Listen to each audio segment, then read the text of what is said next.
발룡 인수한의원 무의사상 블로그를 통해서 본 사상학적인 체질 분류와 양약 감별법입니다. 위에서 미소, 프로스톨이 소양인의 유장염이 기타 체질은 오히려 문제가 될 수 있다는 설명했다. 미소, 프로스톨의 상품명인 사이토텍은 소화성 궤양을 치료하는데 보조제로 사용된다. 또한 솔사의 부작용이 있다. 우리나라는 많은 소민, 태음인에겐 적합하지 않는 궤양체이지만 소양인들의 모스카리닉, 엑시드 과잉으로 일어나는 궤양에는 좋은 약으로 생각된다. 그리고 이 같은 설사 부작용이 나타나지 않는다. 여기에는 이 약물이 자궁 수축과 자궁 경부 이완 효과가 있어서 계류 유산 등의 인공 유산 경우에 사용되며 또 낙태약으로 사용되는 문제에 대해서 다뤄보려고 한다. 미소 프로스톨은 옥시토신과 함께 현재 계류 유산에 낙태시키는 약으로 이용된다. 중세의 소위 에고티즘이란 마녀 사냥의 역사가 있다. 갑자기 궤저병이 돌고 산모들이 낙태를 하기 시작했다. 당시 성주들은 이를 마녀들의 저주라고 해서 마녀들을 잡아다가 화장시키고 그들의 땅을 빼앗고 하는 일이 곳곳에서 벌어졌다. 이는 나중에 알게 됐지만 마녀들의 저주가 아니라 보리로 번역되는 귀리, 호밀의 병든 곰팡이인 깐부기병에서 비롯되는 것이다. 병든 귀리로 만든 빵을 먹은 사람들이 그 안에 깐부기인 맥각균에서 낙태를 하고 궤저병을 앓는다는 사실을 알게 됐다. 그리하여 이런 맥각균의 성분 에르고 알칼로이드 옥시토신으로 자궁 수축제로 사용돼서 오늘날 분만 촉진제로 사용되게 됐다. 이에 대해서 글을 번역한 맥각균에서 오염된 귀리의 새콤한 스켈로티움이라고 불리는 곰팡이 균체가 곡식 알갱이와 함께해서 빵으로 만들어지거나 맥주 올리고돼서 체내에 들었을 때 에르고티즘 혹은 성 안토니오불 혹은 악마의 저주라고 불리는 현상이 일어난다. 발작과 근육의 경련, 구토, 환각 증상, 그리고 궤저병의 통증으로 환자들은 팔이나 손가락, 발가락 혹은 코까지도 성스러운 불이 먹어쳤다는 말로 표현되는 목탄을 칠한 듯한 검정색으로 변하게 된다. 환자들은 궤저병의 에고티즘과 연관한 혈관의 수축으로 인해서 따로 사지 한 부분 아니면 전체를 전단하게 됐다. 시저는 갈리아 지방에서 전투에서 9군단을 모두 잃어버렸는데 이는 9군단의 실종은 바로 맥각균의 독성에 의한 사고였다. 매우 심각한 맥각균 유행이 프랑스에서 AD 900년부터 AD 1400년 사이에 있었다. 마녀 사냥기네요. 흑사병도 유행하고 중세시대. 그리하여 프랑스에서는 2마리에서 5만 사이의 사람이 죽고 오임에 민감한 그 지역을 떠나게 되면서 신성 로마 제국이 가고 프랑스와 독일로 갈라지게 된다. 맥각균은 수많은 독성이 있고 정신에 작용한 LSD를 포함한 여러 알칼로이드를 함유하는데 LSD는 1938년 알버트 호프만이라는 화학자에서 맥각으로 합성이 되었다. 맥각의 독성 정신적으로 황홀경에 빠지게 된다. 오늘날 역사학자들은 중세 암흑 시기 동안 벌었던 마녀 사냥으로 해서 수천 명이 죽고 화형당한 사건은 맥각 독성과 연관될 수 있다고 믿고 있다. 1690년 일어났던 미국 매사추세츠 셀럼 지역의 마녀 사냥은 불행한 희생자들도 맥각 독성의 증상을 보였다. 이런 맥각균의 사고는 오늘날 곡식 알갱이들을 철저히 조사함으로 거의 일어나지 않는다. 1692년 매사추세츠 셀럼타운에서 마녀 시장이 시작됐다. 갓 이주해온 청교들은 추위와 굶주림이 시작됐다. 당시 세뉴얼 페리스라는 목사는 조카와 딸이 호흡곤란과 발작적인 증상을 일으키는 것을 보는데 어떤 거린 여자가 자신들이 구걸을 청한 다음이었다. 당시에 이런 광경을 본 그리스 박사는 이들을 악마에게 홀렸다고 진단했다. 그래서 마녀 사람들이 이 아이들이 귀신 쓰였다면서 마법에 걸린 것으로 생각했고 원인모를 발작과 경련이 지속되자 마녀들의 공격에 의한 것이라 생각해서 마녀 사냥이 시작됐다. 이렇게 생각된 마녀 사냥은 개인적인 원한이나 재산 문제까지 개입돼서 4, 5개월 동안 모든 이웃들이 갈등으로 서로 고발하고 했으며 1690년부터 9월 20일부터 20여 명의 사람들이 마녀의 누명을 쓰고 교수형에 처했다. 결국 이 같은 에르고티즘은 여기서 추출되는 옥시토신이라는 분만 촉진제를 탄생하겠다. 독일 사람들은 폴콘 브로트라고 하는 신맛이 강한 호밀빵을 먹고 러시아 사람 흑빵이라 불리는 홀레빌은 호밀빵을 먹는다. 호밀 자체가 소음체인데다가 거기서 기생한 곰팡이는 더욱더 성질이 강하다. 이런 소음성이 빵 주식으로 사용되는 것은 결국 체질적 분포가 양이 많다는 이야기다. 곰팡이균, 버섯 같은 기생체나 기생식물들은 숙주와 체질을 갖춘다. 소나무뿔에서 나온 송이들은 소나무가 태양인 약물이듯이 송인 또한 태양인 약이다. 사람 체질 반대로 시기를 낸다. 태양인은 태음체 속성의 식물이나 동물을 먹어야 되고 태음인들은 태양체 속성의 식물의 동물을 먹어야 한다. 하지만 기생체는 숙주와 체질을 같이 분류한다. 그래서 양성적인 성질의 버섯들은 양체의 식물에 살고 음성적인 성질의 버섯들과 기생식물들은 음성적인 식물을 숙주로 한다. 자연 맥각 알칼로이드랑 호밀도 모두 소음체이며 맥각 알칼로이드 성향이 훨씬 소음성이 심하다. 최근에는 항암에 효과가 있다고 알려져 있는 버섯들이 있어서 환자들의 애호를 받고 있다. 이러한 버섯이 일반 약물보다 성향이 강한 것 또한 마찬가지이다. 그래서 두 가지 정의를 할 수 있다. 기생체들은 그 속성이 숙주 체질과 일치한다. 또한 숙주의 성향보다 더욱 강하다. 페니실린도 빵에서 기생하는 푸른 곰팡이 추출되는데 미리 태양체로서 이 기생하는 더욱 강한 성향의 태양체를 페니실린이라고 할 수 있다. 자연 페니실린과 유사한 베타 락탐 계열은 모두 태음일이 잘 되는 약물이다. 그래서 음성적인 호밀에서 시작 기생한 맥각균은 그 특성이 음성, 특히 소음성이다. 호밀에는 라이도 있지만 오트밀은 귀리라고 불린다. 라이는 흑맥으로 불리면서 중국에선 북부 지방에서 키워지는데 흔하지 않다. 오트밀은 연맥이라고 해서 오늘날 귀리로 혼용됐다.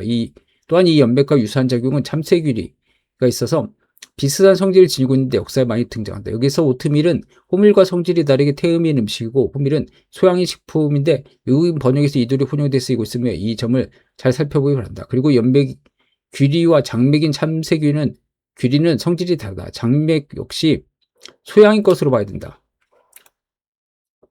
장맥은 제비연이랑 비슷하게 참새작을 사용한다. 송대 당신비의 증류본초에는 일찍이 귀리가 작용수축에 관여한다는 설명을 했다. 장맥은 맛이 달다, 미감, 평하다, 무독, 독이 없고 주여인 산불출, 출산하는 데 애가 나오지 않는 걸 치려고 자즙, 즙을 달여서 마신다. 일명 약이라고 하고 일명 연맥, 제비연자 쓰는 연맥이라고 생, 구허야림, 그러니까 폐허, 예전에 좀 폐허가 된 데나 버려지는 곳이나 야생 숲이나 이런 데서 하고 하엽사맥, 그래서 잎이 그 보리처럼다. 금주, 지금 주워 가면 묘, 싹이란 것은 소맥, 밀과 같다. 약실, 약한 그 열매는 또 광배, 꺾으라기가 있는 그 보리와 같다. 가느다. 그래서 이제 생영남, 영남에서 난다. 중국 영남이죠. 예. 완전히 남쪽 아닙니까? 그 제처역유, 당본선부, 당본초에를 먼저 붙여겠다. 잠오비록이라는 책에서는 임신, 태아가 그러니까 임신했는데 태아가 죽은 거죠. 예, 어디서 죽었는데 복중에서 죽었다. 그리고 포위란 것이 태반이죠. 태반이 내려오지 않는다 만약에. 그리고 상창심, 그래서 위로 이제 침 밀어가지고 치솟아서 이제 심장까지 자극 주는 거죠. 심하까지. 그러면 이제 장맥일파, 그 장맥이란 것을 한 줌 주어가지고 물 5승, 물 5대로 이제 달여가지고 2대로 만들어가지고 즙을 복용한다.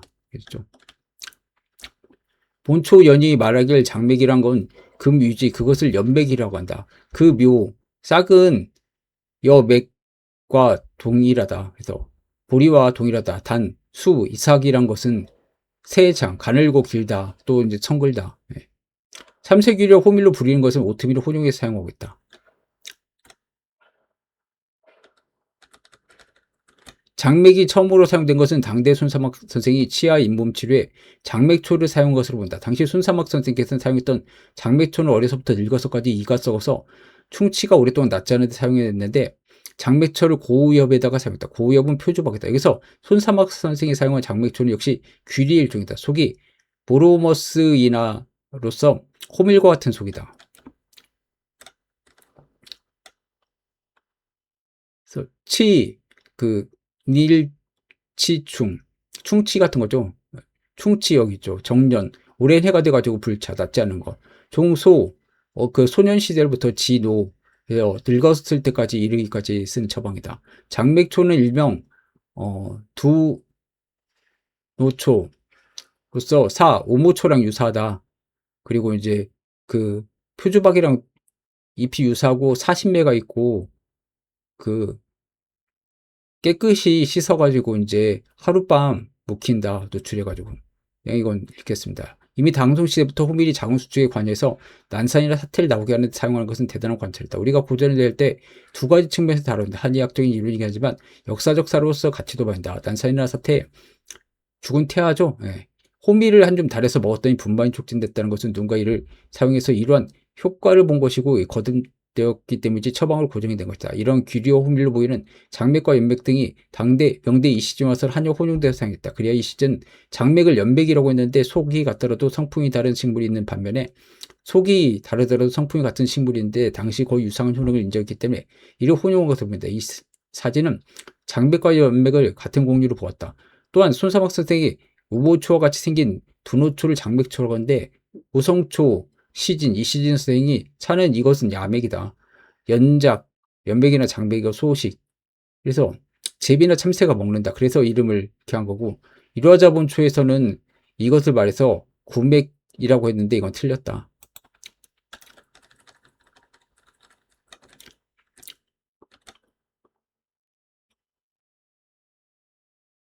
이를 구황작물로 떡으로 만들거나 빵으로 빚어서 만든다고 한다.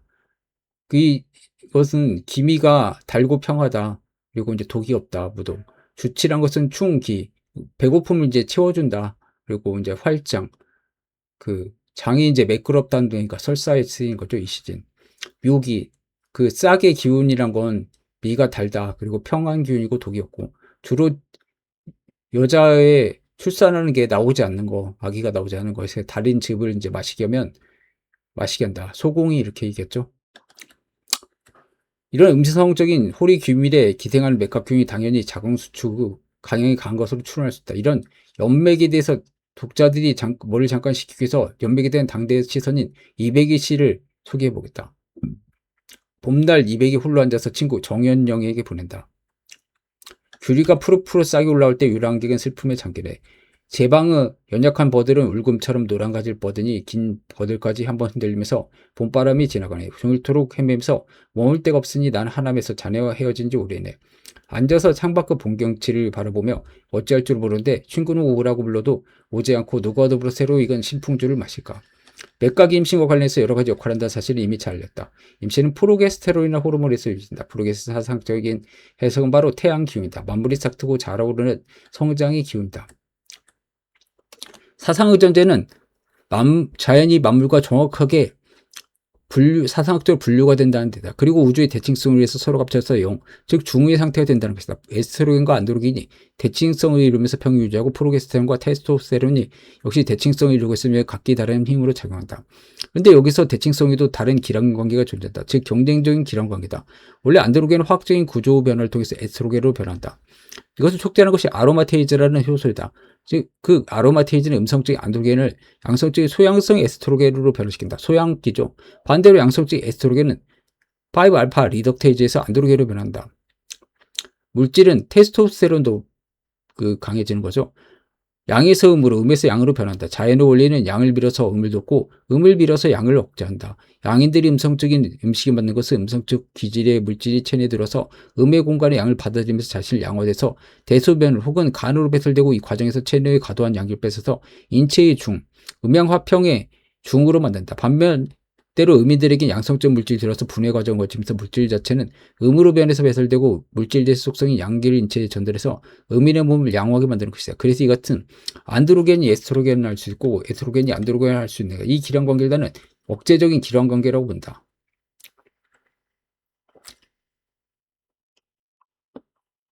이와 다르게 경쟁적 기량관계다. 즉 에스트로겐이 억제하기 위해서 같은 양의 속성인 프로게스테론을 사용하는 몸이다. 잠깐만 이 밑에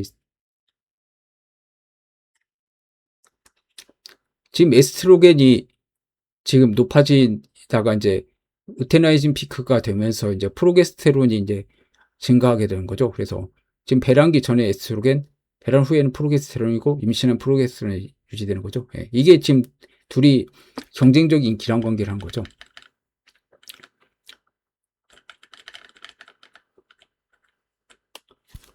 이는 에스트로겐 억제하기 위해서 같은 양의 속성인 프로게스테론을 사용합니다. 현재 양방에서 유방은 뭐니 에스트로겐이라는 규명을 하고 이를 억제하는 방법에 두 가지를 사용합니다. 하나는 에스트로겐 생성에는 지금 음성적인 안드로겐으로부터 소양성인 에스트로겐을 만드는 호르몬인 아로마테이즈를 억제하는 아로마테이즈 이니비터 약물 소양이나 쓰는 거죠. 페라마나 아리메덱스 사용을 방법이고 또 하나 방법은 프로게스테론 사용을 통해서 억제다. 이건 태음이죠. 에스트로겐은 프로게스테론이 나오면서 저절로 체내에서 감소하는데 이를 위해서 합성 프로게스테론, 임신하면 에스테론이 줄어들죠. 예. 제재는 타목시펜 같은 약물을 사용하는 겁니다. 이건 태음인이죠. 여기서 두 가지 속성을 쉽게 이해하기 위해서 독자들이 야단할 수 있는 비유를 써보겠다. 잘 이해하기 위한 방편이 양해해주기 바란다. 에스트로겐 아로마테이즈를 억제하는 방법은 소양성을 소음화시키는 방법으로, 이건 이제 소양인 약이죠. 마누라감이 그냥 마누라를 집에서 쫓아내버린 방법이다. 그래서 에스트로겐이 감소되면 이로 인해서 종양 성장이 멈추게 된다. 이것은 소양인에게 합당한 방법이다. 두 번째 방법은 마누라균이 다른 여자를 데리고 들어오는 방법이다. 자연 처가 화가 나서 나가기만 이다. 이것이 바로 프로게스테론 경쟁적인 기란 관계를 이용해서 에스트로겐을 억제하는 방법이다. 이는 태음인에게 해당된다. 아까 타목시펜. 예.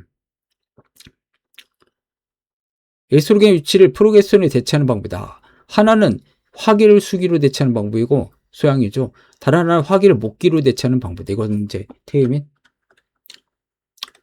이 방법을 잘못 쓰면 문제가 된다. 서양역에서는 호르몬 수용체가 나왔을 때 이 두 가지 방법을 사용하는 기준을 난소 기능의 폐쇄, 갱년기 이후에는 아로마테이즈 이니비터를 사용하고 갱년기 전에 타목시펜을 사용한다 해서 유방암 시장을 새로 나온 아로마테이즈 이니비터가 점유하는 과정에서 엉뚱한 이론을 세워서 바꿔놨다. 잘못됐죠? 예. 체질에 따라 하지만 의미들이 많은 한국 경우 같은 타목시펜을 아로마타제 이니비터로 바꾸면서부터 그나마 표준 치료에 잘 반응하고 결과가 좋았을 태음인마저 재발률이 높게 만들었다고 합니다. 소양인들은 이 약물이 크게 관절 통증을 유발하지는 않는다. 그런 태음이나 소음인들의 사용은 말도 못하게 통증이 와서 먹다가 관절이 아파서 스스로 중지하는 경우도 있다. 대신에 폐경 이후에 소양인들은 이런 아로마타제 이니비터 약물의 선택 때문에 오히려 치료에 좋은 결과를 가져오지 않나 생각한다. 여기서 이러한 호르몬에 대한 사상학적인 견해를 간단히 소개해 보았고, 이러한 공식 머릿속에 두고 옥시토신에 대한 이야기를 해보자. 옥시토신 호르몬은 체내에서 뇌하수체 후엽에 저장됐다고 분비된다. 임신은 태양성, 즉 프로게스테론의 유지로 가능하다. 에스트로겐과 프로게스테론 모두 혈관 확장제다. 그래서 두 호르몬 수치가 올라가면 자궁으로 가는 혈관들이 확장되면서 영양을 공급해서 자궁 내막을 자라게 하고 난포를 자라게 한다. 월경 에스트로겐 제로 가까이 낮아지고 프로게스테론 제로 포인트로 갈 때 이런다. 그래서 혈관이 수축돼가지고 이제 영양 공급 안 되니까 썩어서 탈락하는 게 생리죠. 자궁을 하는 혈관이 모두 수축이 돼 더 이상 영양 공급이 안 되므로 자궁 내막의 세포들이 떨어져 나가는 것이다. 그런데 임신이 되면 프로게스테론 유지가 된다. 즉 자궁으로 가는 혈류 공급이 지속된다. 임신되면 이렇게 되는 거죠. 예. 지금 FSH가 이제 폴리크 여성 남포 자국 호르몬이죠. 그러면 이제 에스트로겐이 나와야 되는 이제 지금 프로게스테론이 계속 나오게 되고 임신되면은 에스트로겐도 이제 줄어드는데 계속 지속적으로 나오게 되죠. 예. 프로게스테론 역할 세 가지. 하나는 자궁을 이완시켜서 태아가 잘 자랄 수 있도록 공간을 만드는 것이고, 두 번째 역할은 자궁 경부를 수축시켜서 태아나 양수가 쏟아져 나오지 않게 하는 것이다. 또 하나 역할은 태반으로부터 태아로 가는 제대, umbilical cord, 탯줄이죠. 예, 확장시켜서 영양 공부를 하게 된다. 그런데 출산 때가 되면 이런 프로게스테론이 저하되면서 제대가 폐쇄되고 탯줄이 막히는 거죠. 더 이상 영양 공급이 되지 않으면서 감의 꼭지가 커서 나무에 떨어지듯이 자궁 내에서 떨어져 나오게 된다. 두 번째 자궁 수축되고 세 번째로 자궁 경부가 영향이 된다. 즉 태양성이 무너지면서 이런 운동 원리에서 출산이 가능해진다. 자연도 출산 때 이런 방법을 사용한다. 경쟁적 기런 관계를 이용해서 임신 10개월 동안 어느 정도 낮아졌던 에스트로겐이 슬며시 올라서 앞으로 젖을 먹어야 하는 산모를 준비시킨다. 프로락틴을 증가시키면서 에스트로겐이 올라가면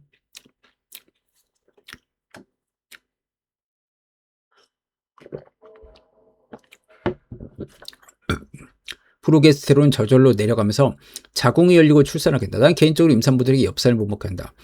태아의 기형 발생 억제니 여러 가지 항목을 들어서 이를 먹게 하는데, 우리 세대에 누가 엽살 먹고 출산했는가? 작년에도 조선시대 안 먹었죠. 예.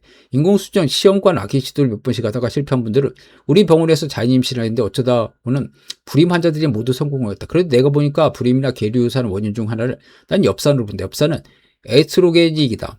즉 에스트로겐을 도와준다는 뜻이다. 소미만 먹어야죠. 예. 임신에서 에스트로겐의 태반의 영향을 도와주고 있는데, 이러한 에스트로겐이 낮은 소민들은 자궁 내막도 얇고 난자 성숙도 잘 안 되고 자궁 크기도 작은 분들이 있다. 이런 경우에 나는 엽산을 3배 정도 높은 고용량으로 권유를 한다. 하지만 에스트로겐이 높은 소양이나 프로게스테론이 나오지 않아서 상대적으로 에스트로겐이 오랫동안 유지된 태민들에게 이런 엽산으로서 에스트로겐을 높이 만들면 자궁 출산을 할 때 쭉 우인을 해서 오히려 프로게스테론을 떨어뜨리면서 계류산을 하게 된다.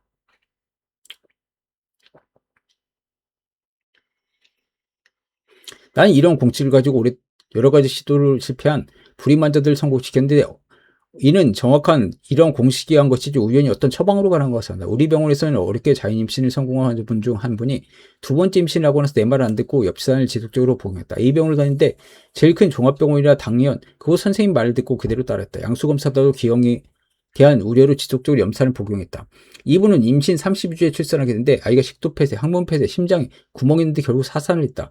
그러니 그간 양수검사나 기형방지검사 조치가 무슨 소용이 있겠는가. 이분은 소양인으로 지속적인 엽산 복용이 에스트로겐이 많은 사람인데 더 에스트로겐을 많게 하니까 엽산으로 문제가 생긴 거죠. 오히려 여러 가지 부작용이 유의로 작용하지 않았나 싶다. 그리고 세 번째는 내 말대로 자연 임신하고 엽산을 전혀 안 먹고 건강한 둘째 아이를 낳아서 내게 체질 감별하러 왔다 갔다. 그래서 이는 나중에 임신과 유방암의 호르몬 편에서 더 부연 설명하고 여기서는 이만큼으로 그치겠다. 자연은 두 가지 방법을 사용한다. 경쟁적 기론관계, 억제적 기론관계. 그래야 출산에서는 경쟁적 기론관계의 에스트로겐을 높여서 프로게스테론을 낮춤으로써 자궁을 수축시키면서 경부를 확장시키지만 억제적 기론관계는 옥시토신을 사용해서 이러한 역할을 도와준다. 평소에 프로게스테론 영향으로 분비가 억제되지만 출산 시기에 프로게스테론이 줄면서 프롤락틴과 함께 뇌하수체 후엽에서 옥시토신 분비가 된다. 여기서 프롤락틴 소양성으로 에스트로겐이 올라가면서 분비가 되는 것이다.